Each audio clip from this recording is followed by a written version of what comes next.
नमस्कार. अंतरंग महाराष्ट्राचा या यूट्यूब चॅनलवरती मी दिनेश बोगले आपलं हार्दिक स्वागत करतो. तर दुसऱ्या दिवशी आम्ही पुन्हा गडिताम्मानाच्या दिशेने जायचं म्हणून आम्ही विचार केला आणि गडिताम्माना देवगड तालुका. तर म्हणून आम्ही विचार केला की पहिलं दर्शन आपण कुणकेश्वराला मिडबावच्या जवळच पडते, तर कुणकेश्वराला जाऊया. म्हणून सकाळी आम्ही त्रिंबकवरून निघालो.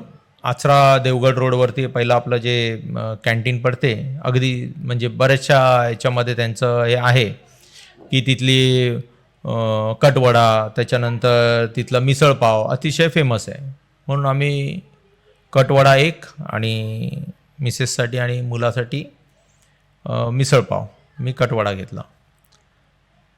अतिशय सुंदर आहे. आचऱ्याला तुम्ही पण कित्येक वेळा त्या हॉटेलमध्ये गेला असाल.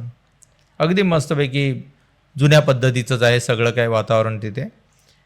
अगदी कौलारूच बैठक आहे. तर तिथे आम्ही तो नाश्ता वगैरे केला आणि गडिताम्मानाला जायचं म्हणून देवगडच्या दिशेने निघाले. देवगडच्या दिशेने निघाले असताना मध्ये कुणकेश्वर येतं. कुणकेश्वर फार प्रसिद्ध देवस्थान आहे आपल्या देवगड तालुक्यातला. म्हणून आम्ही कुणकेश्वरच्या दर्शनाला गेलो. भयंकर बदल झालेला होता. ह्या 4 वर्षामध्ये जो काही बदल झाला आहे ना, म्हणजे जे आधी जे आम्हाला जाणवायचं की कुणकेश्वराच्या अशा सरळ रस्त्याला सरळ असं पायऱ्या चढून गेलं की कुणकेश्वराच्या मंदिरात जाता येत होतं, आता तिथे फार बदल झाले. म्हणजे अगदी मुंबईमध्ये ज्याप्रमाणे किंवा मोठमोठ्या देवस्थानांच्या ठिकाणी आपण ज्याप्रमाणे फिरतो ना, तसंच काहीतरी अनुभव आला. एवढी अशी फिरवून फिरवून रांग, त्या रांगेमधून देवालयाचं दर्शन. पहिल्यांदा मला आठवते की मी प्रत्येक वेळेला गेलेलो ना 4 वर्षापूर्वी, मी अगदी त्या कुणकेश्वराच्या पिंडीच्या ठिकाणी, म्हणजे अशी नॅचरल पिंडी आहे, तुम्ही बघितली असाल आतमध्ये, तर त्या देवस्थानाच्या ठिकाणी मी डोकं ठेवून पाया पडत होतो. अगदी त्या पिंडीवरती डोकं टेकून मी पाया पडत होतो. आज ते मात्र फार लांबून दर्शन घ्यावं लागलं. पहिल्यांदाचे माझे जुने फोटो आता माझ्याकडे मिळाले तर मी टाकेन, पण कदाचित जर नसले तर नाही टाकू शकणार. अगदी आम्ही मंदिरात अगदी जवळ जाऊन देवाच्या ठिकाणी पाया पडून आम्ही ते फोटो वगैरे काढलेले. आता ते फोटो पण काढायला मिळाले नाही, पायच पडायला मिळालं नाही नीट. पहिलं तर बाहेरच त्यांनी पूर्णपणे ते हे ठेवलेलं, तिथूनच देवाला पाया पडायचं. तर तेही झालं. भराडी देवीकडे पण जे मी तुम्हाला बोललो, आम्ही भराडी देवीचं दर्शन घेतलं. पहिल्यांदा आम्ही देवीच्या ठिकाणी तिच्या अगदी पायाजवळ बसून, तिच्या समाधी स्थानावरती आम्ही बसून आम्ही ओटी भरायचो. आपुलकीने विचारायचे तुम्ही कुठल्या गावचे, कुठून, कसे, आणि त्या देवीची भराडी आईची ओटी भरली जायची. आज तेही एका समोर ठेवलेल्या टेबलावरती ते तांदूळ आणि ते ओटीचं सगळं सामान द्यायचं. म्हणजे कोकणातली जी पहिल्यांदाची जी देव आणि त्याच्यावरती श्रद्धा असणाऱ्या त्या भक्तांची जी नाळ होती ना, ती कुठेतरी शहरीकरणासारखी तुटली. म्हणजे फॉर्मॅलिटी, फक्त एक बाबा जायचं आहे, पाया पडायचं आहे, लांबून दर्शन घ्यायचं आहे, तो मायेचा ओलावाच नाहीसा झाला. असं होऊ नये होतं, पण ते कालांतराच्या या प्रवाहामध्ये देवालयांची पण बाजारीकरणं झाली. असं आम्ही कुणकेश्वराचं दर्शन घेतलं. कुणकेश्वराच्या मंदिराच्या मागच्या भागाला असं टेकडा आहे, असं उंच चढून जायला. तिथे गाडी पार्क केलेली होती. आम्ही तिथे पार्क केलेल्या गाडीमध्ये बसले आणि मग नंतर सरळ तो रस्ता समुद्राच्या साईडने, बाजूने देवगडला जातो. त्या रस्त्याने जाताना अतिशय सुंदर समुद्र किनारे, त्याच्या बाजूला पण झालेले प्लॉटिंग बंगलोंसाठी, ते बघत न्याहाळत समुद्र किनारा बघत अतिशय सुंदर देवगडमध्ये गेलो. देवगडमध्ये गेलो तर तिथे थोडाफार, आता एवढं उकाडा होता बाहेर वगैरे, गाडीमध्ये तर AC असतो, पण ज्यावेळेला तुम्ही एखादं ठिकाण बघण्यासाठी बाहेर पडता त्यावेळेला घसा सुकेल एवढी गरमी होती. यावेळेला कोकणात फार गरमी पडली. कोकणातच काय, मला वाटते संपूर्ण देशामध्ये पडली, पण कोकणात आम्हाला झळ गरमीची जाणवली. एवढा हिरवागार सदैव असणारा कोकण यावेळेला मात्र तापत होता. तिथली वाळूही तापली होती. म्हणजे लोक असं बोलत होते की 10च्या नंतर 10, 11, म्हणजे 11 ते 4 मला वाटते समुद्रकिनारे ओसच पडत असतील, कारण की कोणीही धाडस करत नव्हतं त्या तापलेल्या वाळूमध्ये जाण्यासाठी. आम्ही तर गेलोच नाही. आणि तिथून आम्ही गडीतामाण्याच्या दिशेने निघालो. थोडा वेळ देवगडमध्ये थांबलो आणि मग नंतर पुढे गडीतामाण्याला गेलो. गडीतामाण्याला गेलो त्यावेळेला गाडीने जात असताना लहानपणीच्या आठवणी यायच्या. आईबरोबर आईचा हात पकडून आम्ही मामाच्या गावाला जायचे. अगदी तिथे ती नदी जी आहे ती पार करण्यासाठी होड्या असायच्या तिथे. आम्ही पहिल्यांदा धामापूरला पण ज्यावेळेला कुडाळवरून जायचे ना, त्यावेळेला तिकडे ब्रिज नव्हता. त्यावेळेला त्या नेरूळ पाराच्या इकडून त्या अलीकडून नेरूळ पारला आम्ही त्या होडीतूनच जायचे धामापूरला सुद्धा. ती एक वेगळी स्टोरी आहे, पुन्हा कधीतरी घेऊ. पण गडीतामाण्याला आम्ही त्या आईबरोबर जायचे. आम्हाला काही त्यावेळचे त्या गडीतामाण्याच्या तळे बाजाराच्या कातळावरून जे चालत जायचे त्या गोष्टी काही आठवत होत्या. गाडी जशी अशी पुढे जात होती त्यावेळेस दोन्ही साईडच्या आजूबाजूच्या कातळं सध्या मला दिसलीच नाही, कारण की तिथे दोन्ही बाजूला बंगलो झालेले होते, ओस पडलेले बंगलो. काही चालू असतील, बाकी तर ओस पडलेले होते. राहायला कोणी नव्हतं त्या बंगलोंमध्ये. तर ते बंगलो बघत बघत पुढे पुढे पुढे घाटीतून गाडी खाली गेली, खाली नेली आणि राटेश्वर मंदिराकडे पोचलो. राटेश्वराचं पण रूप अगदी जसं आम्ही आधी होतं. कलर वगैरे केलेली, रंगरंगोटी केलेली होती, प्लास्टर केलेलं आहे, थोडंसं चेंजेस केलेले आहेत, पण कौलाचं मंदिर आणि जुन्या पद्धतीचा बाज अजूनपर्यंत तिथे जिवंत आहे. देवाचं देवपण ज्या वेळेला त्याच वेळेला जाणवते ना, ज्या वेळेला सामान्य माणसाशी त्या मंदिराची नाळ जोडलेली असेल. आणि ती नाळ कधी जोडलेलं असेल, ज्या वेळेला साधा सर्वसामान्य माणूस ज्या वेळेला सर्वसामान्य मंदिर ज्या वेळेला बघतो ना, त्यावेळेला त्याला असं वेगळेपण नाही जाणवत. आपसुकच लोक त्याच्यामध्ये समरूप होऊन जातात. त्यांना तो देव त्यांचा वेगळा वाटत नाही. देवाला ते त्या आपल्यासोबतच बघतात. तसं काहीसं मला जरा जाणवलं आपल्या राहटेश्वर मंदिरमध्ये जाऊन. तिथेही जुन्या आठवणी होत्या. तिथे त्या राहटेश्वर मंदिराच्या समोर ठेवलेली जुनी तोफ, तिला पाया पडून तिच्याबरोबर एक सोबत फोटो घेतला. थोडा वेळ बसलो त्या ठिकाणी शांत. आजूबाजूची जुनी त्यावेळची झाडं मात्र मला दिसली नाहीत. असो, कदाचित वृद्ध म्हणजे माणूस तर वृद्ध होतो, तशी झाडंही हजारो वर्षांची ती असतील आणि ती पर्यायाने कोसळली असतील, काय झालं असेल. त्यानंतर गाडी सरळ थेट मामाच्या घराच्या दिशेने नेली.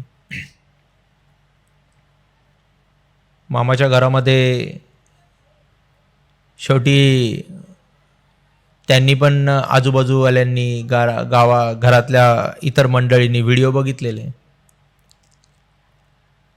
रात्री स्टोरींचा कार्यक्रम झाला. म्हणाले दादा, मला जरा लहान मुलं आपली बोलले की दादा, काका, मामा जरा काहीतरी स्टोरी सांगा. तर मी म्हटलं स्टोरी तर माझ्याकडे काही नाही, जी तुम्ही बघितलात तीच होती आणि ती काही स्टोरी नव्हती. तो जो बघितलेला त्या पॉडकास्टवरचा तो खरा भाग होता माझा. पण मी तुम्हाला मेडिटेशनचे काही भाग सांगतो.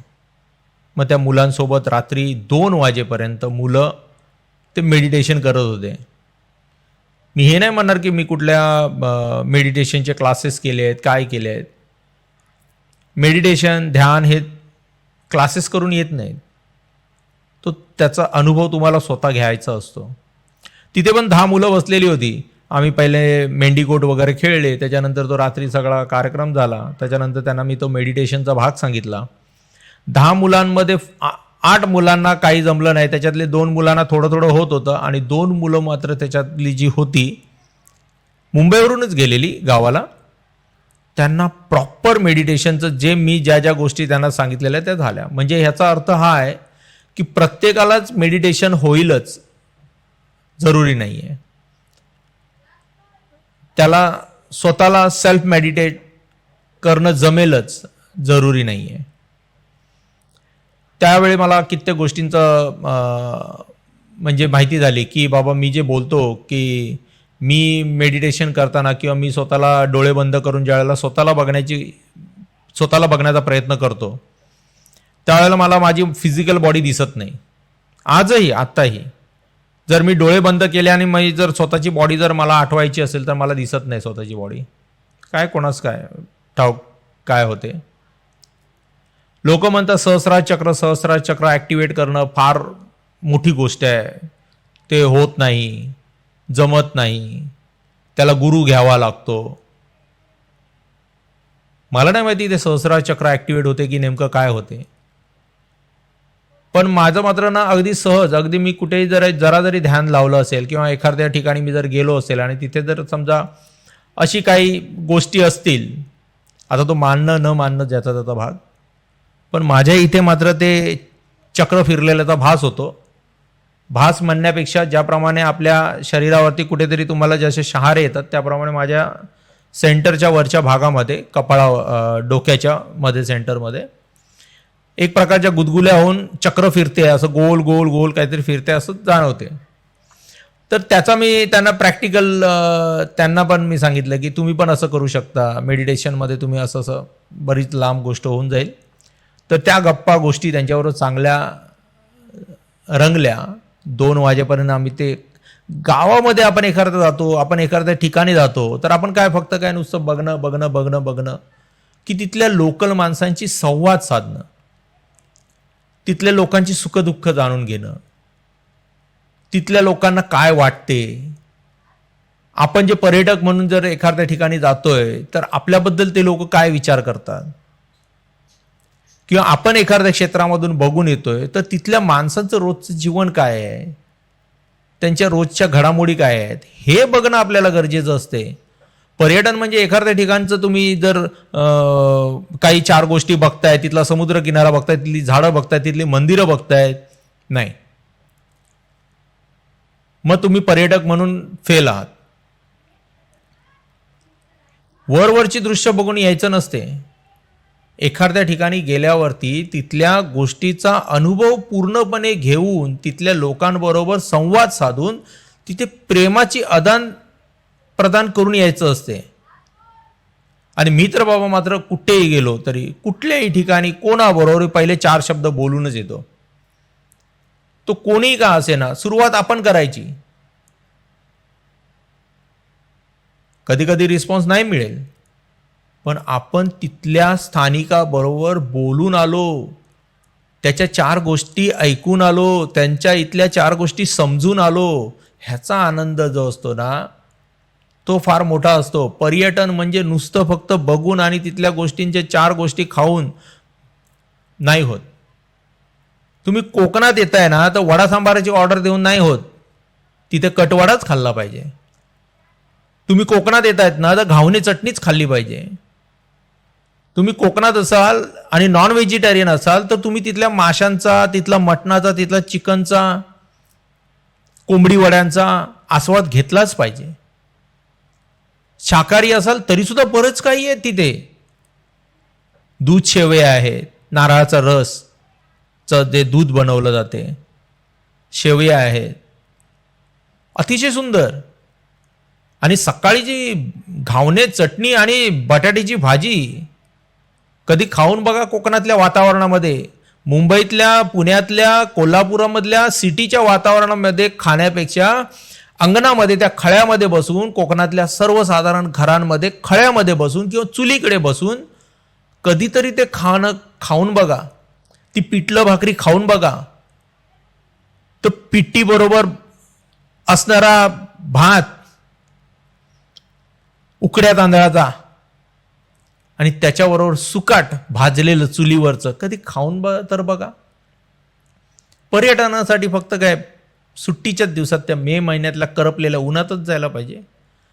कधीतरी जून आणि जुलैच्या थंडगार गारव्यामध्ये पण कोकण फिरून बघा.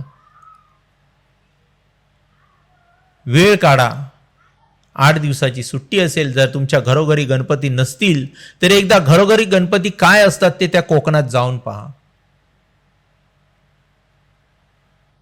बाकीच्या दिवसांमध्ये ओसाड पडलेल्या घरांना गणपतीत काय उजाळी येते त्या कोकणात ती जाऊन पहा. कोकण बदलतोय आणि पूर्णपणे बदलून जाण्याच्या आधी तो एकदा तरी मूळ कोकण पाहून या. माझं तुम्हाला एक आवर्जून सांगणं असेल आणि प्रसाद गावडे दादांना पण विनंती आहे माझ्या या व्हिडिओच्या मार्फत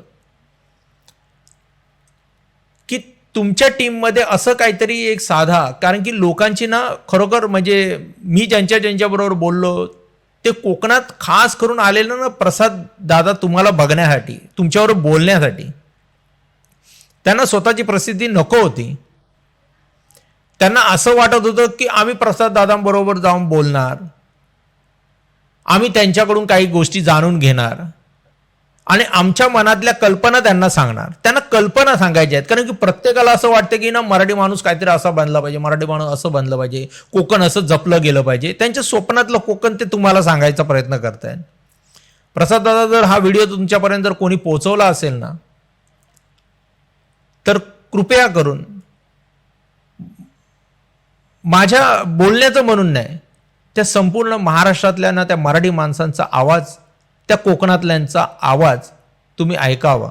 अशी काहीतरी एक सोय करून द्या त्यांना की तिथे ते व्हॉट्सअप करतील, तुमचे कुठले मित्रपरिवारातली माणसं असतील त्यांना तो रिप्लाय देतील. त्यांची फार इच्छा आहे हो तुमच्याबरोबर बोलण्याची, पण तुमच्याबरोबर पोचता येत नाही आहे. ते सहज त्यांना पोचता यावं ना असं काहीतरी करा प्रसाद दादा. देवगडला तळेबाजारच्या इथे मराठी शाळेमध्ये त्यांचा काही दोष नाही हो, कोणालाही स्वतःची प्रगती साधायची आहे. ते लोक आम्ही कुठल्याही समाजाच्या, कुठल्याही राज्याच्या लोकांच्या विरोधात नाही आहे. ते त्या शाळेवरती, त्या पॅनलवरती त्यांची नेमणूक झाली ही काय त्यांनी स्वतःहून नाही करून घेतली, ह्या तिथल्याच आपल्या काही मराठी लोकांनीच केलेली आहे. पण त्या पटेल दादांना माझं एक सांगणं आहे की दादा तुम्ही जरी गुजराती असाल ना तरी सुद्धा महाराष्ट्रातलं ना मराठी पण जपून ठेवण्याची जबाबदारी पण तुमची आहे. कारण की महाराष्ट्र आणि मराठी ह्या दोन गोष्टी नाही आहेत.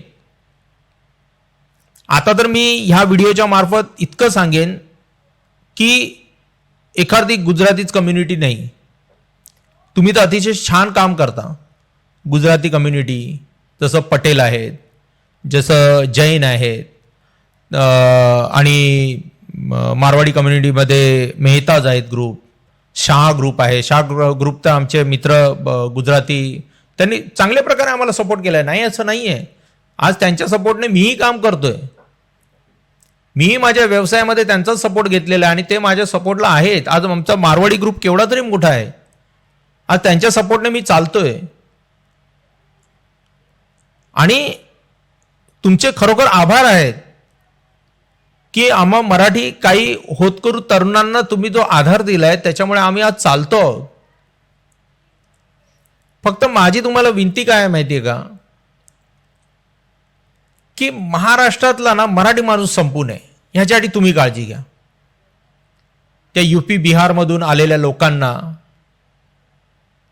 ज्यांना आज यूपी मधल्या लोकांना भैया बोलतात, हो खरोखर तुम्ही मोठे भाऊ बनून ना या महाराष्ट्रातल्या मराठी माणसांना जपा.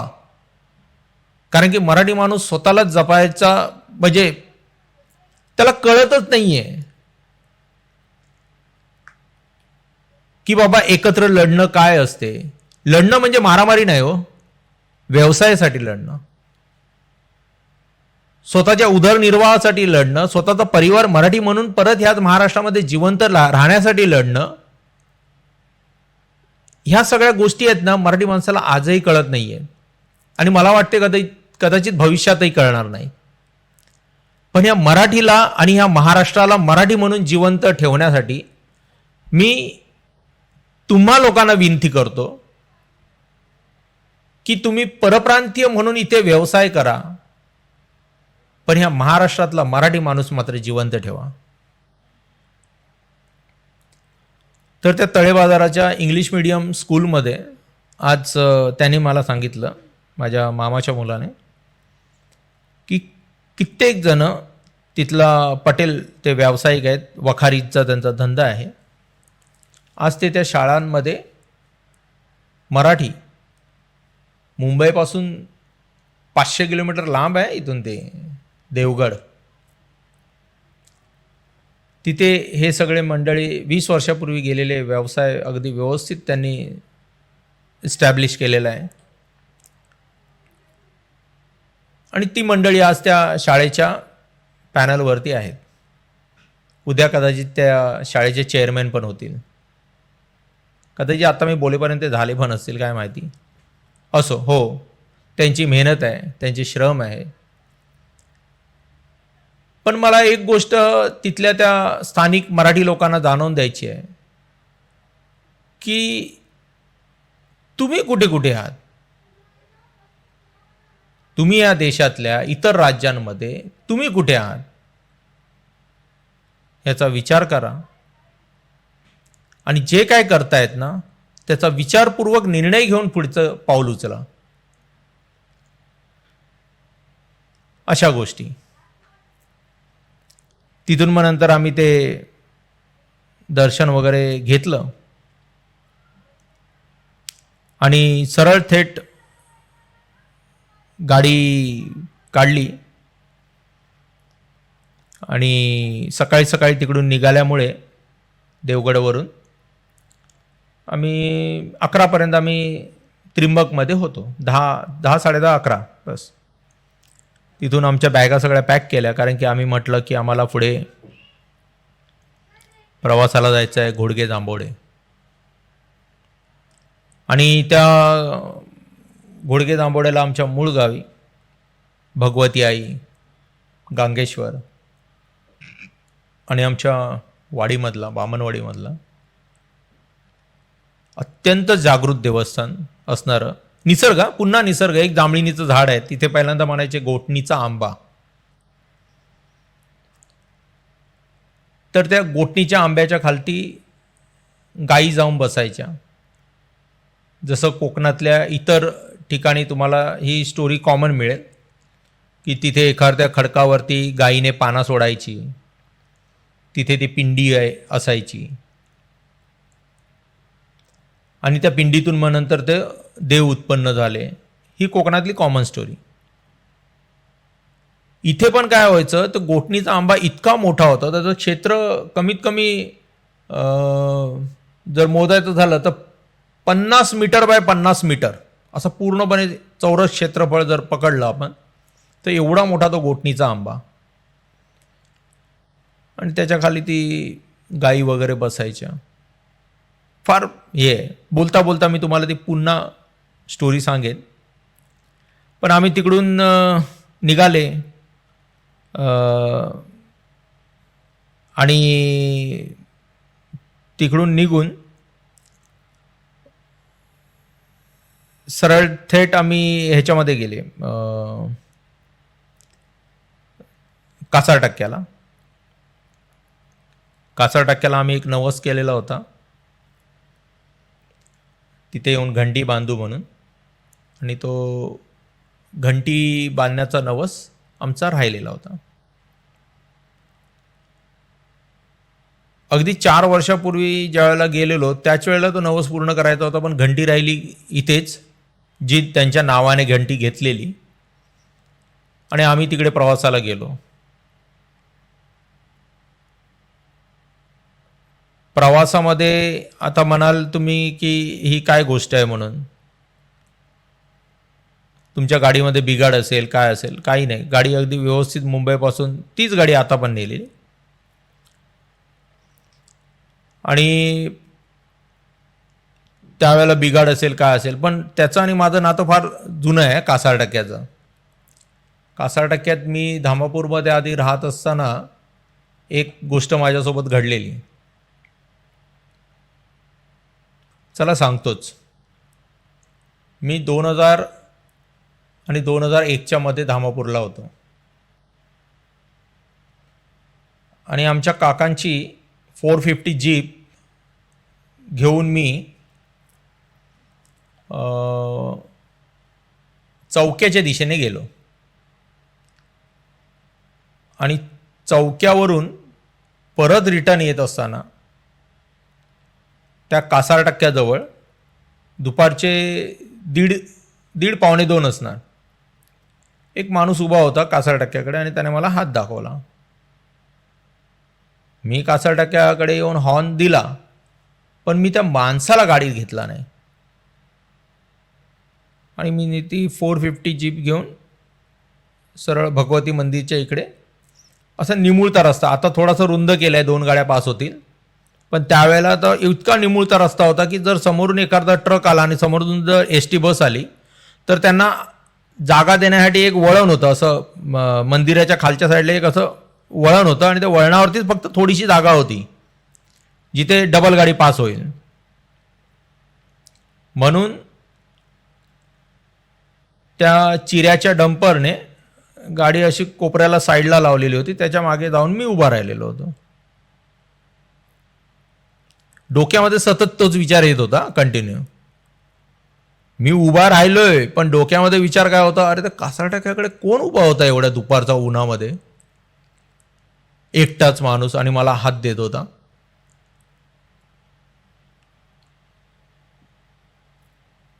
मी त्याला थांबवली नाही गाडी, चुकीचं केलं काय? म्हणून डोक्यात विचार असताना समोरचा डंपर थोडासा चालू झाला, तो पुढे गेला आणि माझ्या बाजूने एस टी पास झाली. म्हणून मी पण ब्रेकवरचा पाय उचलला आणि डंपर थोडासा पुढे गेला. मी ब्रेकवरचा पाय उचलून परत डंपरने अचानक ब्रेक लावला म्हणून मी ब्रेक मारला. ब्रेक पॅडल ब्रेक न लागता डायरेक्ट फुल आतमध्ये गेलं. म्हणजे मला वाटतं त्या कॉम्प्रेसरमधली एअर निघून गेलेली असेल त्याच वेळेला. ब्रेक पॅडल पूर्ण एकदम खटकन आवाज येऊन आतमध्ये निघून गेलं. ब्रेक काय लागलाच नाही गाडीचा आणि सरळ जाऊन गाडी ती डंपरवरती आदळली. झालं, रेडिएटर फुटला, पुढचा जीपचा भाग सगळा चेपला. तशीच गाडी मग नंतर मी ती चालवत पाणी टाकत रेडिएटरमध्ये आम्ही कुडाळला ती घेऊन गेलो. पण डोक्यात गोष्ट काय राहिली की त्या एवढ्या उन्हामध्ये जो तिथे माणूस होता ना, मला मदतीचा हात पुढे केला पाहिजे होता. इतकी लांब गाडी चालवून आलेले, व्यवस्थित ब्रेक असणारी गाडी अचानक तिथे त्या मंदिराच्या खालच्या साईडला भगवतीच्या ब्रेक पॅडल आतमध्ये सरळ, ब्रेक फेल. ही गोष्ट परत, ही जी घंटीची जी गोष्ट आहे, जी मागच्या वेळेला मी जी घंटी घेऊन जाणार होतो, गाडी व्यवस्थित चालत सगळं मालवण विलवण सगळं करून आलेली गाडी. मनात आम्ही बोलतोय की कासार टक्क्या बाबा माफ करा, आमची ती घंटी राहिली आहे तिथेच. कासार टक्क्याकडे यायला ज्यावेळेला तुम्ही मालवण साईडने येताना, त्यावेळेला तिकडून येताना असा उतार लागतो आणि त्या उतारावरती खालती डायरेक्ट ब्रिज आहे. इकडे देवस्थान आहे, म्हणजे डावीकडे इकडे देवस्थान आहे आणि त्याच्या अलीकडे थोडासा ब्रिज आहे. ब्रिजवरती गाडीचं स्टेअरिंग आपोआप फिरलं आणि ते सुद्धा ब्रिजवरून खालच्या जायला दिशेच्या इकडे नीस म्हणजे ते असे दगड असतात ब्रिजला लावलेले, त्याच्या दिशेने येऊन तिथे गाडी थांबली. गाडी पूर्णपणे बंद. गाडी स्टार्ट करतोय, स्टार्ट नाही झाली. कासार टाकायला सांगितलं, देवा तुझ्या दरवाजाच्या समोर आहे. आणि आम्ही विसरलेल्या गोष्टीची माफी मागतोय. एवढं बोलतोय आणि मी मनात बोलता बोलता मी सेल्फ मारतोय, स्टार्ट करतोय. गाडी स्टार्ट. कासारटक्क्याच्या मंदिराच्या बरोबर बाजूला थोडीशी अशी मातीची जागा केलेली आहे, तिथे गाडी पार्क केली. आम्ही तिघही जण दर्शनाला गेले. दर्शन घेतलं, सगळं काय झालं. थोड्या वेळ बसलो नाही आम्ही. दर्शन घेतलं, दुपारची वेळ होती म्हणून म्हटलं परत गाडी स्टार्ट करूया, भगवतीला जाऊया, उशीर होतोय. आणि गाडी स्टार्ट केली, रोडला टाकली गाडी. गाडीचं स्टेअरिंग आपोआप परत लेफ्ट साईडला त्याच मातीमध्ये वळलं, गाडी बंद. म्हटलं चला परत मंदिरमध्ये जाऊया. परत मंदिरामध्ये गेलो, थोडा वेळ बसलो तिथे. नीट अगदी व्यवस्थित तिथे माफीची याचना केली आणि परत गाडीला स्टार्ट करायला गाडीमध्ये गेले. गाडी व्यवस्थित स्टार्ट झाली, गाडी निघाली. आम्ही येताना नेहमी असेच येतो, मालवणवरून येतो, कासारटक्क्याकडे पहिलं दर्शन घेतो, भगवतीचं दर्शन घेतो, भावाईचं दर्शन घेतो, कुडाळमधून सरळ आम्ही पुढच्या प्रवासाला जातो. भगवतीच्या दर्शनाला गेलो तर भगवतीला कुलूप, पुढे त्या मंदिराला. गावातल्या काही वादांमुळे मंदिर बंद, मंदिराचं दर्शन झालं नाही, देवीचं दर्शन झालं नाही. तळ्याकाठी थोडा वेळ थांबलो. भगवतीच्या आईच्या मंदिराच्या बाजूला तळ आहे, जुनं तळ आहे. त्या तळ्याच्या काठी बसलो थोडा वेळ आणि मग नंतर तिथून आमचे धामापूरकर बाई, पूर्व सरपंच गणेश धामापूरकर, त्यांचा मुलगा वगैरे, आमचे चांगले खास मित्र. धामापूरकर मॅडम होत्या गोपुरीमध्ये शिकवायला. आता मला वाटते कुठेतरी ग्रामपंचायत मध्ये, ते मला डिटेलमध्ये नाही आता सांगता येणार, माहिती नाही. पण तर त्यांच्या इथे थोडं कोकम सरबत वगैरे त्यावेळेला घेतलं. त्यावेळेलाही आम्ही तिथून प्रवास पुढचा निघून गेले. कासारटक्क्याची सांगायची गोष्ट ही आहे की त्या देवस्थानाबरोबर माझ्याबरोबर ज्या 2 घडलेल्या गोष्टी आहेत, त्याच्यानंतर तिथे आम्ही राहत असताना त्या रायमधून, जी कासारटक्क्याची जी राय आहे, तर त्या तलावाच्या बाजूने आम्ही अगदी पेंडूर गावापर्यंत तिकडे चालत गेलेलो मागच्या साईडने. त्याच्यामुळे तिथला ना अनुभव, तिथलं जे वातावरण आहे, तिथली जी देवांची जी ऊर्जा आहे, ते अगदी म्हणजे ऊर्जा तर आपल्याला जाणवू शकते ना, आपण ती एक्सप्लेन नाही करू शकत. कुठलीही जर तुम्हाला जर एखादी गोष्ट जाणवते किंवा तुम्हाला एखाद्या गोष्टीचा भास होतोय, समजा ना भास होतोय, तुम्हाला झालेला भास सुद्धा तुम्ही दुसऱ्याला सांगू नाही शकत ना, जोपर्यंत त्याला होणार नाही. त्याच्यामुळे कासारटक्क्याची तर ऊर्जा आणि त्याची जो काय तुम्ही म्हणाल, जो काय तुम्ही विचार कराल, पण त्या गोष्टी आम्हाला कासारटक्क्याबाबत तरी आम्हाला पटलेल्या आहेत की ते एक देवस्थान आहे. तो आमचा कासारबाबा आहे. कासारबाबा एखाद्या वडिलांना, जर एखादा मुलगा, जर त्याला माहिती आहे की मी तुझा वडील आहे, वडिलांना माहिती आहे हा माझा मुलगा, आणि मुलाला माहिती आहे की ते माझे वडील आहेत, आणि मुलगा जर आपल्या वडिलांकडे जर दुर्लक्ष थोडाफार जर करत असेल ना, तर वडिलाला थोडं तरी मनामध्ये लागणार ना की चला एवढं मी माझ्या मुलाला जपला या, आणि इतका दुर्लक्ष माझ्याकडे. त्याच्यामुळे आजपर्यंत मी कासारबाबांना एका वडिलाप्रमाणे आवाज देतो मनातून. आणि पहिला मात्र तिथे डोकं टेकल्याशिवाय, त्या वडिलांच्या पायांवरती डोकं टेकल्याशिवाय पुढे जात नाही.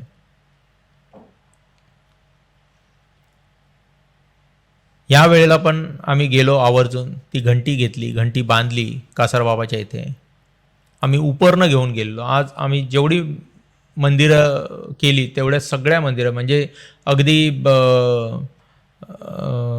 वेंगुर्ल्यामध्ये तिथेही गेले आम्ही, तर तिथेही आम्ही सगळीकडे, त्या सगळ्या देवस्थानांमध्ये जिकडे तिकडे गेले, शंकराच्या पिंडीकडे वगैरे सगळीकडे आम्ही ती उपरणं दिली. तशी आमच्या कासारबाबाच्या इथे पण त्यांच्या बाजूने आम्ही उपरणं ठेवलं आमच्या भेटीचं, घंटी बांधली आणि कासारबाबांचा निरोप घेऊन भगवतीकडे गेले. ह्या वेळेला भगवतीकडे अतिशय सुंदर मंदिर उघडं होतं. देवीला साडी अगदी सुंदर पद्धतीने नेसवलेली होती. देवी अतिशय सुंदर दिसत होती. ते आमच्या सुंदर आई भगवतीचं दर्शन घेतलं आणि आम्ही पुढच्या भावईच्या दिशेने गेले. धामापुरामध्ये, काळसे धामापुरामध्ये एक बोललं जाते, म्हणजे जर जे कोण काळसे धामापूर भागातले जर लोक बघत असतील तर तिथे भावई भगवती बोललं जाते. म्हणजे पहिलं दर्शन घ्यायचं असते भावईचं. भावई म्हणजे एक महालक्ष्मी आहे आणि महालक्ष्मी ही भगवतीची मोठी बहीण अशी आख्यायिका आहे. आणि पहिलं दर्शन भावईचं घ्यायचं आणि दुसरं दर्शन भगवतीचं घ्यायचं, असं हे काळसा धामापुरामध्ये आधी फार पूर्वीपासून चालत आलेली गोष्ट आहे. त्याच्यामुळे लोक, तिथली स्थानिक लोक तर पहिलं आई भावईचं दर्शन घेतात आणि मग नंतर भगवतीचं दर्शन घेतात. ते दर्शन घेतलं आणि आम्ही सरळ थेट निघालो घोडगे जांभोळेला. जी तुम्ही मागच्या वेळेला स्टोरी ऐकलेलात की जळबांधा, आवर्जून हे आजही मी ज्यावेळी जळबांध्याच्या समोर जातो ना, त्यावेळी माझा त्या जळबांध्याच्या जुन्या आठवणींमध्ये जातो. ही पण मी तुम्हाला स्टोरी सांगणार आहे की जळबांध्याबद्दल काही गोष्टी मी सांगितल्या नव्हत्या. जळबांध्याच्या जळबांध्याबद्दलच्या त्या मी तुम्हाला ह्या व्हिडिओच्या नंतरच्या व्हिडिओमध्ये तुम्हाला नक्की सांगेन. जळबांधा पुन्हा एकदा सांगेन जळबांधा, की जळबांध्यामध्ये नेमकं काय व्हायचं. लोक म्हणतात ना की जळबांधा ही एक अंधश्रद्धा आहे. असं जळबांध्यामध्ये काही होत नाही. काय झालेलं ना, मी कुठलीही गोष्ट रचवलेली सांगत नाही. ज्या गोष्टी आमच्यासोबत घडल्या आहेत, ज्या झाल्या आहेत, त्याच गोष्टी मी फक्त सांगतो. नाहीतर मी स्टोरी टेलर म्हणून परत गेलो असतो ना त्या भंकस पॉडकास्टवरती. पण माझ्याकडे रचलेल्या कथा नाही आहे. ज्या जीवनामध्ये घडलेल्या गोष्टी आहेत त्याच सांगितल्या. मला आमच्या गाडीचा आजही त्या सँट्रोचा, ज्याचा परशुराम घाटातून पडून अपघात झालेला, गाडीचा मला आजही नंबर पाठ आहे. 1182 MH02 1182 MH02 LA 1182. हे रचवलेले नंबर नाही आहेत. या रचवलेल्या गोष्टी नाही, ज्या घडल्या, जशा ज्या काय झाल्या त्या मी तुम्हाला सांगितल्या. माझ्या जीवनामध्ये तर अशा बऱ्याचशा गोष्टी घडून गेलेल्या आहेत ज्यांना तुम्ही फक्त मिरॅकलच बोलू शकता. फक्त मिरॅकल. जादू आहेत, भूत आहेत, आत्मे आहेत, मला काय नाही माहिती. मला काही एक नाही माहिती. मी या भानगडीत पडत पण नाही. पण जी गोष्ट झाली ना, जशी झाली ना तशी मी तुम्हाला सांगतो. तुमच्या पण जीवनामध्ये घडून गेलेल्या असतील कित्येक गोष्टी, पण आपल्याला सगळ्यांनाच बोलता येत नाही ना.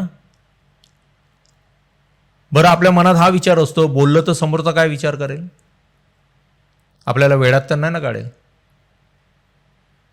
ह्याचा विचार करून सारासार लोक त्यांच्या जीवनामध्ये झालेल्या गोष्टी बोलत नाहीत. मी बोलतो.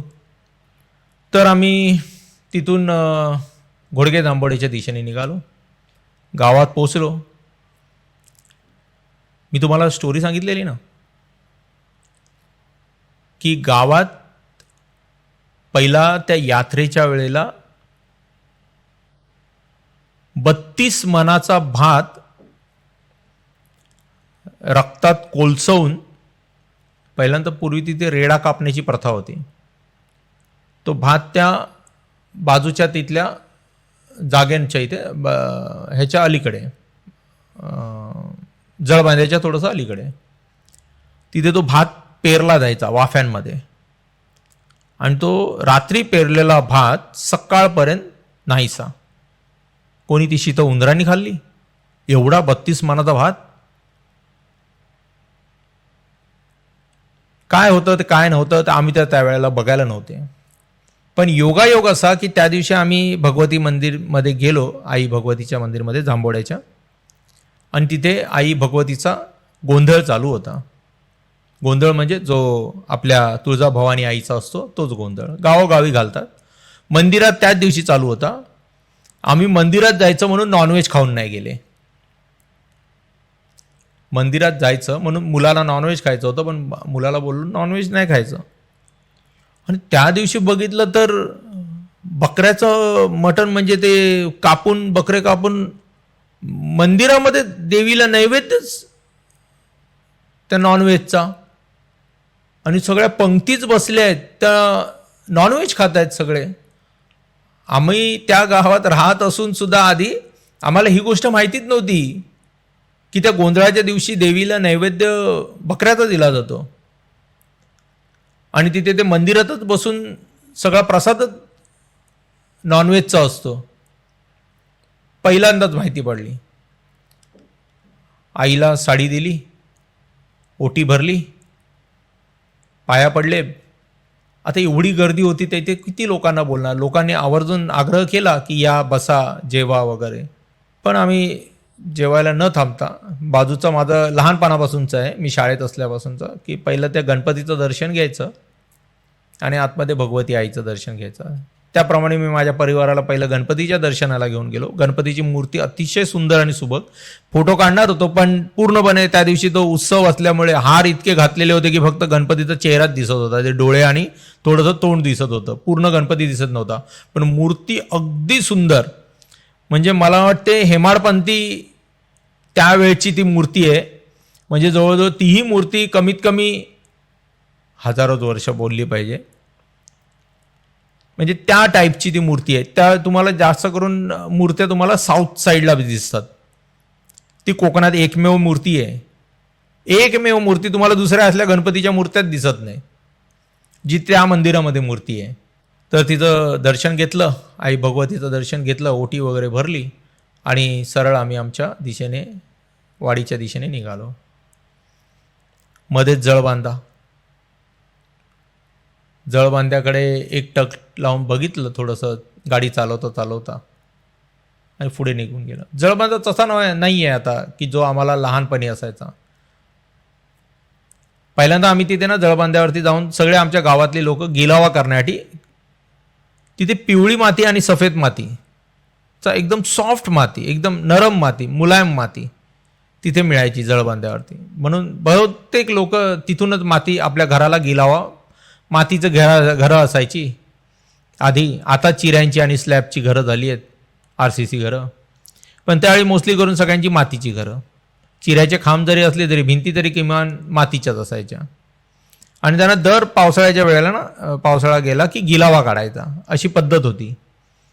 मग आमचं पावसाळा गेल्याच्या नंतर आम्ही गिलावाची माती आणायला तिथे जायचो. त्याच्यामुळे ना ते माती खणून खणून खणून एकदम खड्डा वगैरे झालेला होता. आता झाडी वेली, आता कोण माती आणायला जात नाही, काही नाही. त्या जळबांध्यावरती आता झुडपं झाली आहेत फक्त झाडींची. जाताना लक्षातही येत नाही की हा जळबांधा आहे म्हणून. आता आम्ही तिथे बालपण गेलं त्याच्यामुळे आम्हाला कळते की बाबा तो जळबांधा आहे. जळबांध्याला नमस्कार केला गाडीतूनच आणि गाडी पुढे सरळ थेट आमच्या घराच्या दिशेने नेली. गेले तिथे, पहिले घराजवळ गेले. आमचं घर बंद आहे. सामूहिक घरामध्ये काय होतं माहिती आहे का, माझं तुझं, माझं तुझं, ना त्याच्यामध्ये माझंही राहते ना तुझंही राहते. अशा परिस्थितीमध्ये ती घरं बंद राहतात. त्या बंद घराकडे पाहिलं.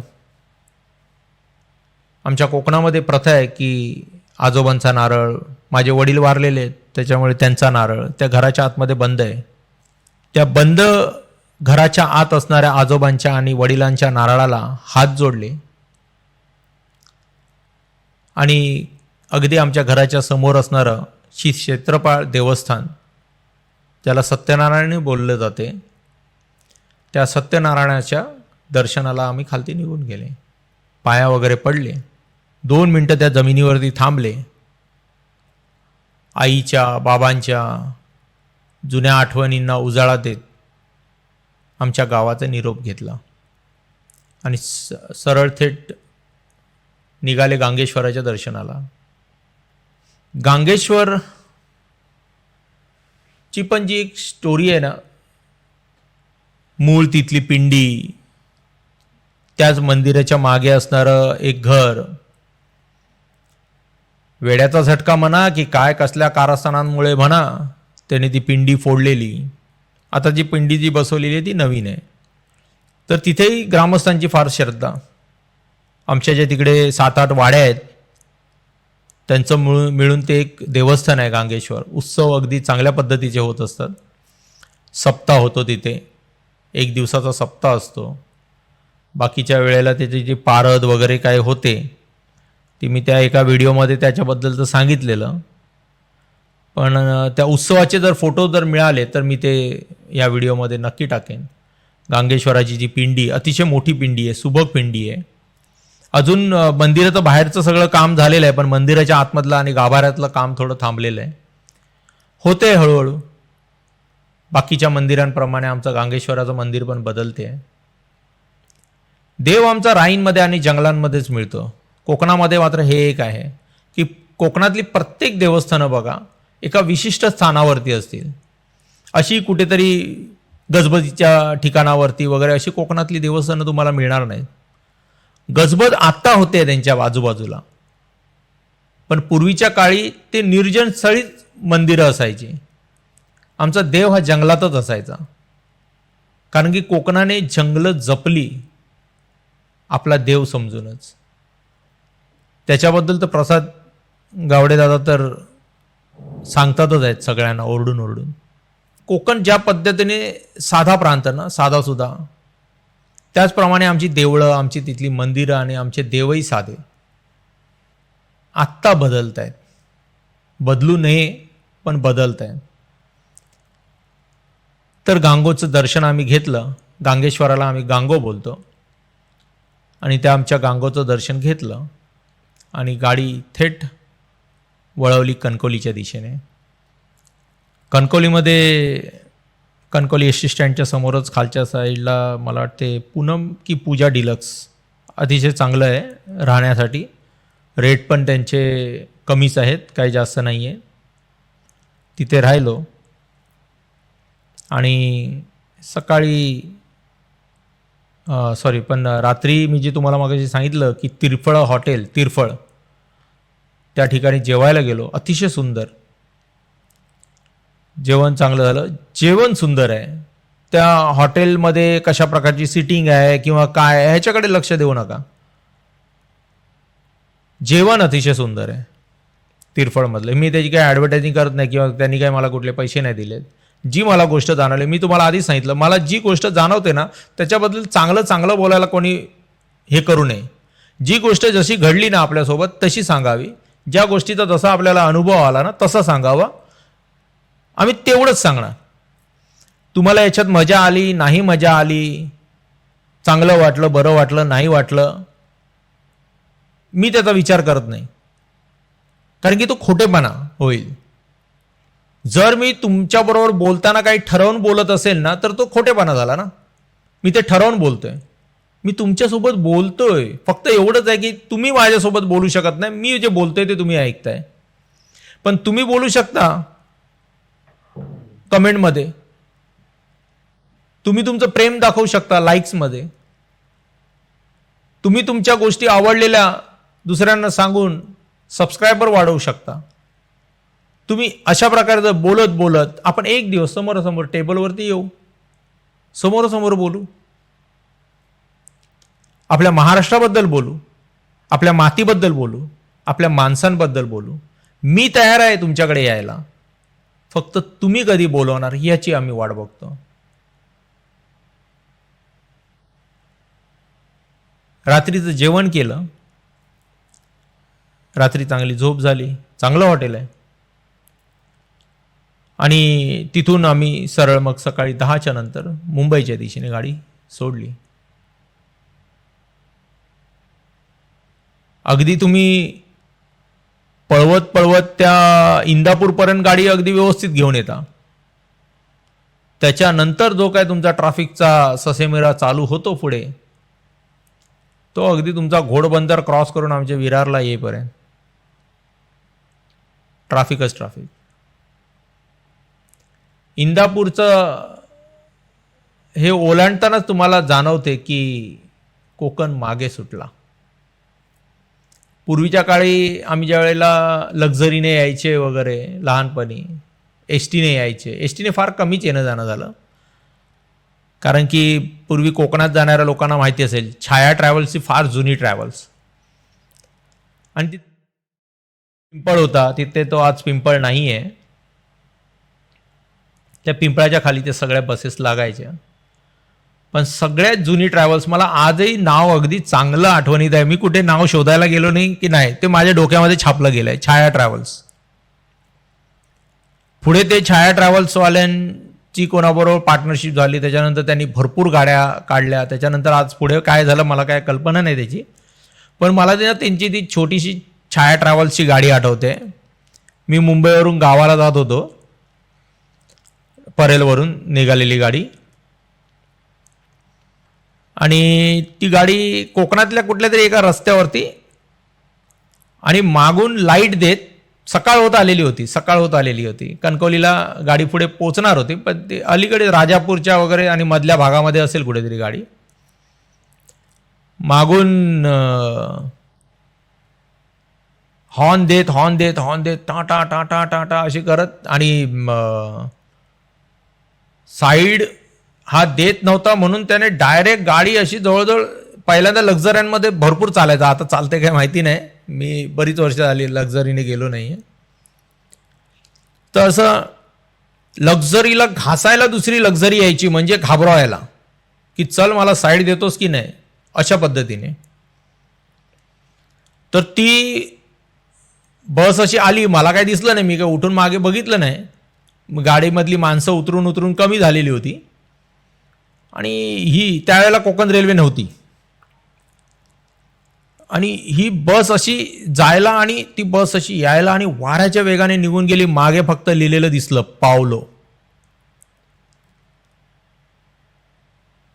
म्हणजे ती पावलो म्हणजे शेठ लोकांची गाडी त्यावेळेला, आणि त्या पावलोमधून जाणारे श्रीमंत मोठ्या माणसांची गाडी, अशी पावलो लक्झरी बस त्या छाया ट्रॅव्हल्सच्या बाजूने. आणि ह्यांची फक्त एकच गाडी, जी पहिली जुनी, आताचे जे एस टींचं जसं लुक आहे ना जुन्या एस टींचं, त्या पद्धतीने त्यांची व्हाईट कलरची गाडी माझ्या अगदी डोक्यामध्ये, आणि त्या स्ट्राईप म्हणजे त्या रेषा कलरच्या त्याच्यावरती ओरखडलेल्या त्या छाया ट्रॅव्हल्सची ती त्यांची पहिली बस सेकंड हँडमध्ये घेतलेली, ती माझ्या डोक्यामध्ये आजही छापून आहे, छाया ट्रॅव्हल्स. आणि मी आवर्जून तिकीट पिंपळाकडे गेल्यावरती काढायचो, छाया ट्रॅव्हल्स पाहिजे मला छाया ट्रॅव्हल्स पाहिजे.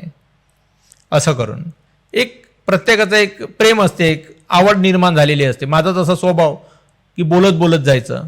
त्या पिंपळाच्या इथे खालती एक जाडेशे असे पोटवाले असे काका होते, मी आता त्यांचं नाव विसरून गेलो, त्यांच्याकडे मी जाऊन नेहमी तिकीट काढायचो. तर अशा सगळ्या ह्या जुन्या आठवणी आहेत, आणि हा आमचा कोकणातला प्रवास आहे. कोकणात अजून भरपूर काय घ्यायचं आहे हो, तिथलं फार बघायचं आहे. मीच नाही बघितलं आहे, मीच काय तुम्ही पण नाही बघितलं असणार. जे मूळ कोकणी आहेत ना, त्यांनी पण अजून कोकण पूर्णपणे नीट बघितला नसेल. मलाही तो बघायचा आहे, आणि आपल्या ह्या कॅमेऱ्यांच्या नजरेमधून तो तुम्हाला दाखवायचा आहे.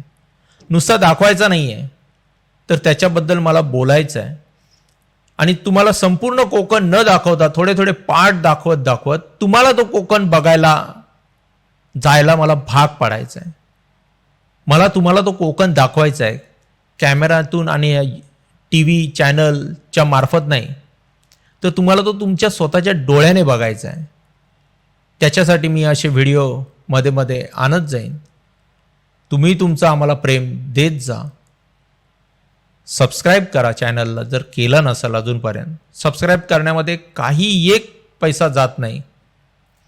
तुम्ही सबस्क्राईब नाही करत ना, त्याच्यामुळे आम्हाला पुढे जाता येत नाही. आम्ही कुठल्या पैशांसाठी इथे कामं करत नाही आहेत, आम्ही आमची कामं करून हा उपक्रम राबवतोय. किमान एक सबस्क्राईब करा, लाईक करा, आणि ह्या व्हिडिओला पुढे शेअर करा. पुढे माझा व्हिडिओ येतो आहे, जळबांधा, पुन्हा एकदा एका वेगळ्या स्टोरीसकट. त्याचसोबत गांगेश्वर मंदिराच्या रायचा मी तुम्हाला जी स्टोरी सांगण्याचा प्रयत्न करणार आहे. तुम्हाला तो नक्की आवडेल, आणि अशाच प्रमाणे तुमचं प्रेम असू द्या. जय महाराष्ट्र.